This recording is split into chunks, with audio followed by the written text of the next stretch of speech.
Our first speaker is Mr. Don B. Hilliard, Fleet Engineer, Oregon State University Ship Operations, Oregon State.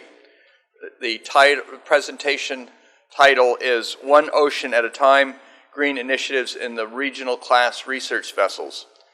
Don Hilliard is a native Californian and a U.S. Air Force veteran. He graduated from the California Maritime Academy, a CSU, with a degree in marine engineering technology, a minor in law, and a license as third assistant engineer unlimited. After several years in commercial shipping as an engineering officer, he joined Oregon State University as port engineer and has sailed in OSU's research vessels, Wacoma and Oceanus, as assistant and chief engineer. As fleet engineer, he's responsible for design and upgrade projects for OSU's existing ships, as well as serving as the technical design team for the Regional Class Research Vessel Project. Don.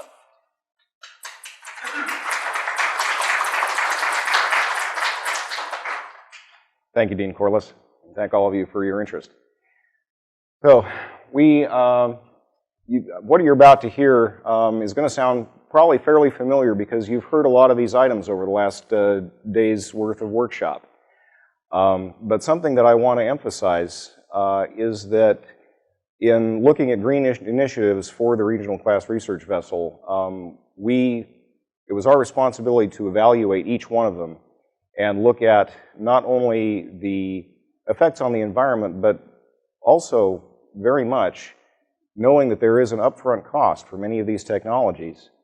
What effect is that going to have on operating and maintenance costs over the life of the vessel? And bearing in mind that the class of vessel that these are more or less supplanting are now in their 40th year of service, that's going to be a long lifespan.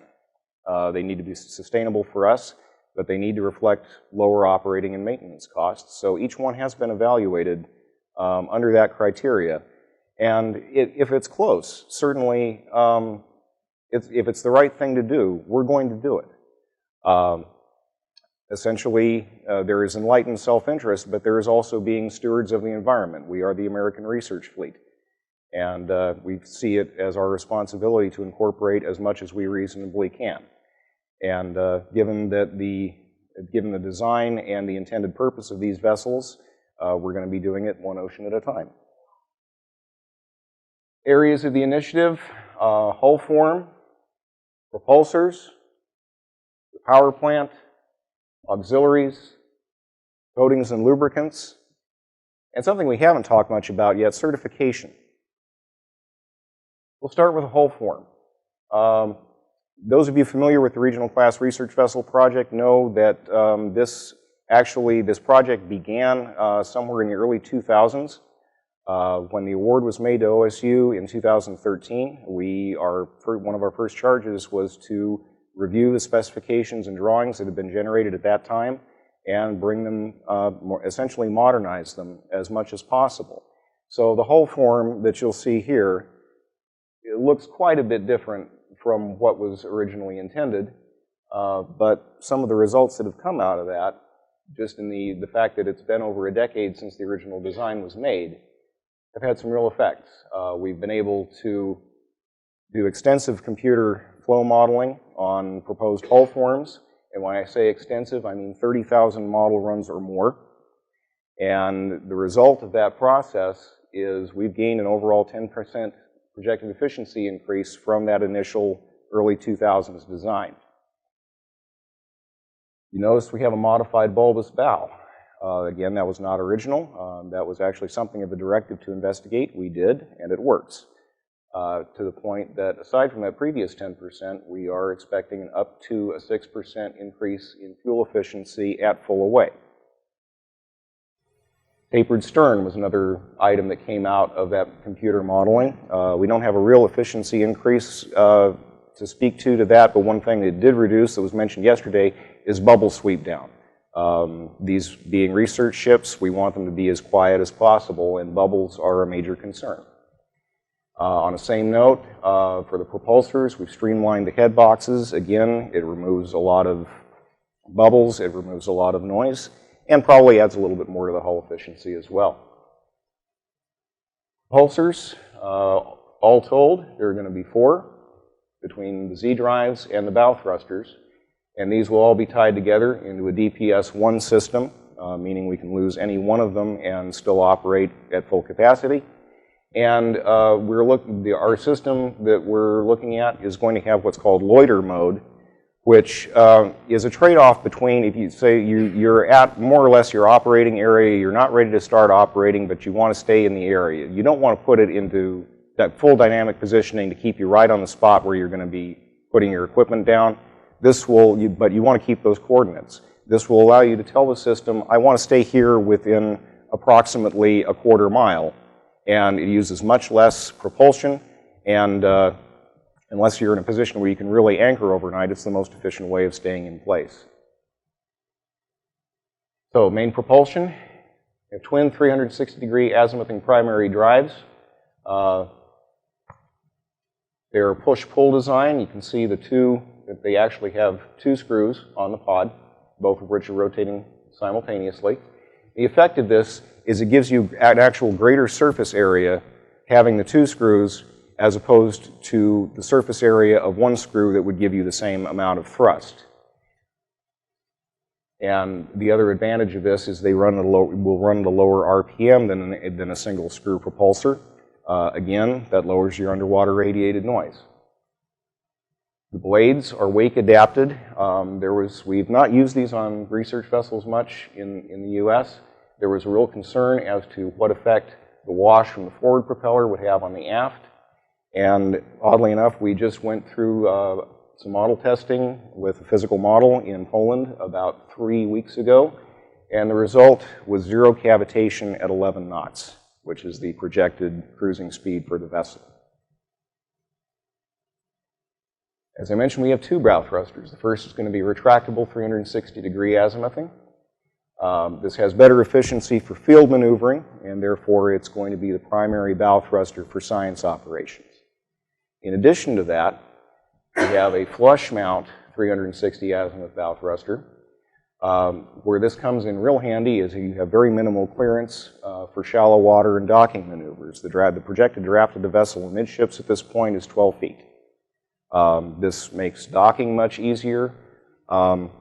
However, you can also use it in science operations. You can continue science ops in heavy seas where underwater radiated noise is not a concern. And if you're in heavy seas, underwater radiated noise is not going to be too much of a concern because the sea is going to be making more noise than your vessel.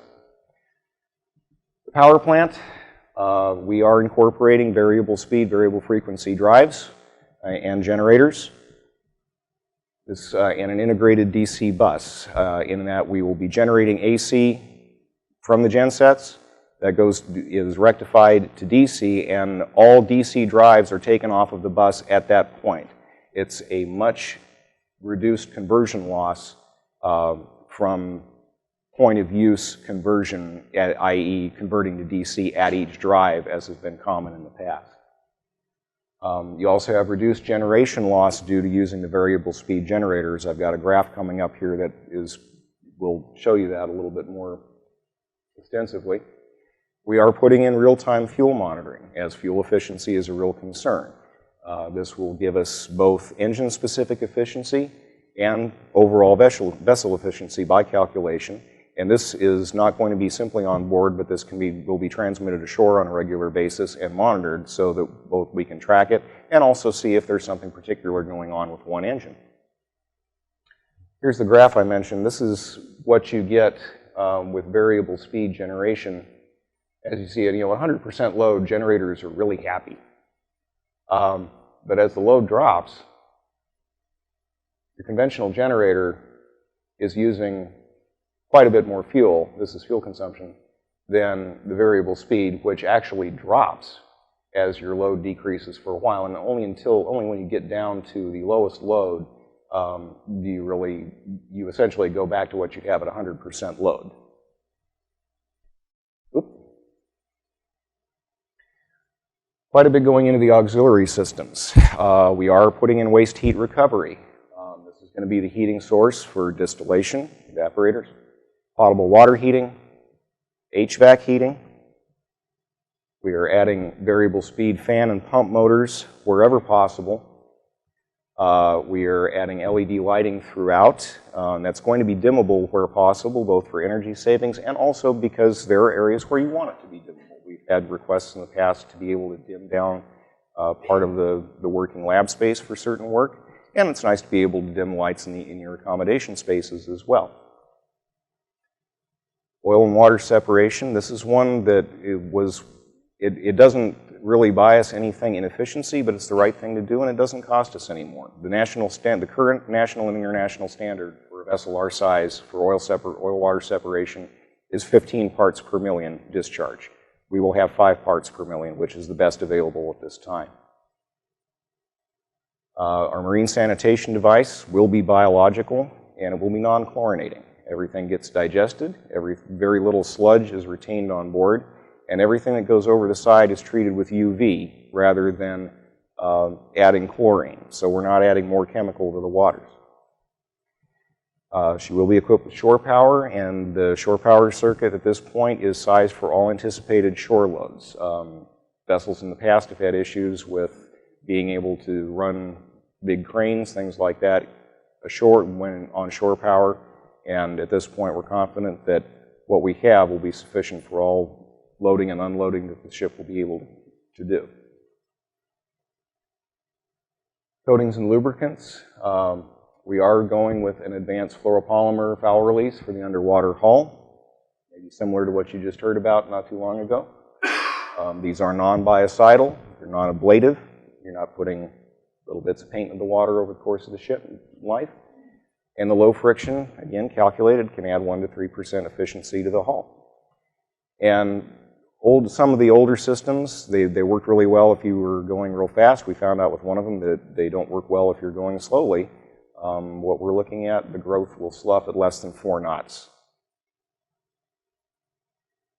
The hull will have impressed current hull protection, which pretty much removes the need for the majority of sacrificial anodes on the hull. Where we do still need to use anodes, mainly for tanks and any hull appendages, such as the propulsors themselves, they're going to be aluminum instead of zinc. Aluminum has a much lower toxicity than zinc, and you will get equal performance out of it, if not better. It does look uglier as it goes away, we found out, but as scary as it looks, it's actually holding up better than zinc. Environmentally acceptable lubricants. Of course, by regulation, they will be on all propulsion oil-to-sea interfaces. However, we are using this in all deck machinery as well. This is currently a recommendation in the 2013 Vessel General Permit, not actually a requirement at this point, but between the fact that it's worth doing and the fact that we believe it's fairly likely that this is going to become a requirement in the years to come, we're getting on it early. And finally, certifications. Aside from Coast Guard being Coast Guard inspected and being ABS classed for hull and machinery, we are going to be pursuing certification with Green Marine Alliance Consortium.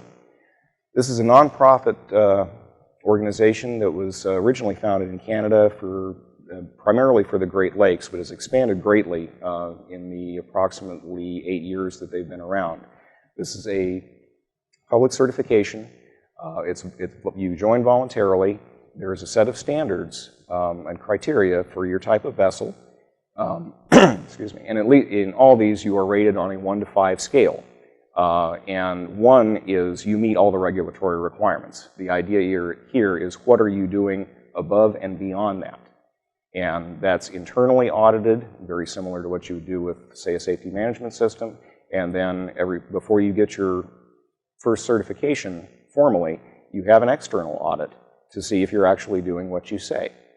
And from then on, all the results of those audits, and both yours and the external, are publicly available. Everyone can see what you're doing. It's not a matter of, here's your sticker, you're good to go. And in order to maintain membership, you are required to continually improve, both keep up with the regulations and what are you doing above and beyond. And that includes actual in some cases being a platform for research into further technologies. Finally, we also intend to pursue acquiring an environmental ship index from the International Association of Ports and Harbors. And this is not something that's really publicly, not so much public outreach, but it can have an effect on what we pay if we go into a commercial port. Now, being UNOLs, we frequently use each other's facilities, but there are times when we do have to dock commercially, and many ports and harbors now that are offering discounts, if not outright waivers, on port fees and shore power fees if you have a ESI above a certain level.